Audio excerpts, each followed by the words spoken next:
अजितदादांच्या नावाने अजितदादांची लाडकी बहीण योजना, जसं महात्मा फुले जन आरोग्य योजना आहे तसं लाडक्या बहीण योजनेला अजितदादांचं नाव द्यावं अशी माझी भावना आहे. मला असं वाटतं की जितका महाराष्ट्र शोकमग्न आहे तितकेच दादांचे दोन्ही नेत्यांचे दादा अत्यंत भावासारखे लाडाचे होते आणि दादांचं सुद्धा त्यांच्यावर प्रेम होतं आणि ओक्साबोक्शी रडताना मी त्यांना पाहिलं. ते देवेंद्रजी आणि एकनाथ शिंदेसाहेब हे सुनेत्राबाईंच्या पाठीशी सुद्धा खंबीरपणे भावासारखे उभे राहिले. अजितदादा जसे कुटुंब प्रमुख म्हणून चांगले, तसे जनतेत राहणारा एक लोकनेता, सर्वांना आवडणारा, हवाहवासा असलेला, आजही 6वा-5वा दिवस आहे, लोक त्या धक्क्यातून बाहेर नाहीत.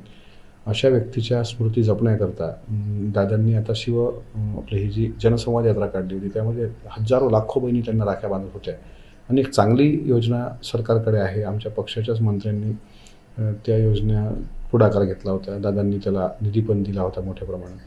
तर अजितदादांच्या नावाने अजितदादांची लाडकी बहीण योजना, जसं महात्मा फुले जन आरोग्य योजना आहे तसं लाडक्या बहीण योजनेला अजितदादांचं नाव द्यावं अशी माझी भावना आहे आणि ती अर्थातच पत्राद्वारे स्वतः प्रत्यक्ष मुख्यमंत्र्यांना भेटून मी त्याबद्दल विनंती करणार आहे.